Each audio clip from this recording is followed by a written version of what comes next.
Drúgah Lachlan Machgaliasa, Lachi Gillis, mar a bear a gennichere, Anastéisial, a Staffan, san Jelanskianach, an noch go láig a nóg vías nu cíirtíag is tí cherichid. Be lacha je behinnes an heolach, agus dís ferichin ege, Mariana agus Carastiana. Chur lachi siachad blianach an sanas a sgal, sa chatalide leis na veke anna malabig stéisial, Ja, gescal na bheith cóig blana diag agus háise a gúpar ganna chaálach farsanta ag Caledonian mach gobrúin ar a chastan níir.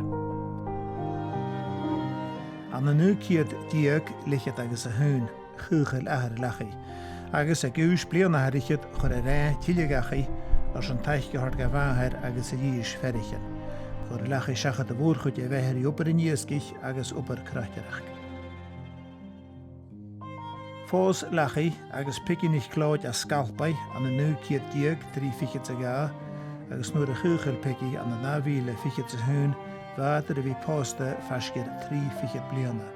Bheith ceir a heolach ag lachi agus pici, lachi óg, mairat, alaina agus mardaina. Chor a dat halú a bhecha prísal a lachi di heolach agus ag builehóra van gaibhúle nuair a chailiad alaina scaníach céir bliana fichid.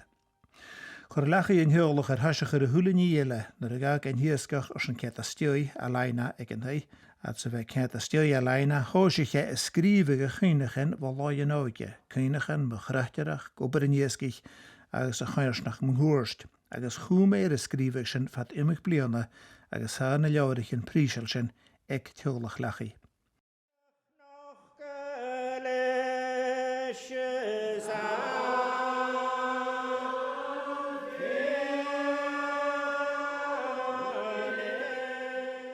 Ba páirst mhór chutarach ag an Eiclis Canan agus eachtarí na scíre an na mélachaí, béicht ar a bhain san Eiclis as an cúigblana dia carichad, agus bheith chridiú na haich mhórga nuair a dhéirich dúlan na bheitthe. Chur lechaí seachad a bhórchud a bheitthe cáí san thaí an sa drúgaige Anastéisial agus a réirhéin bheith deobhheige le teolach grágach a bheith lán spárs as fialagá, agus bheith misc dú charadan an chuirsnach a bhat lú ga chéile. Bha cartas is cainas prísal nach ganglag lachi do gachneach, sinnas óg dus an de chynniche tran na blianachan. Snach sénúle a bha forstanach ma húr sin an charim cynnechu rí lachi Machgaliasa.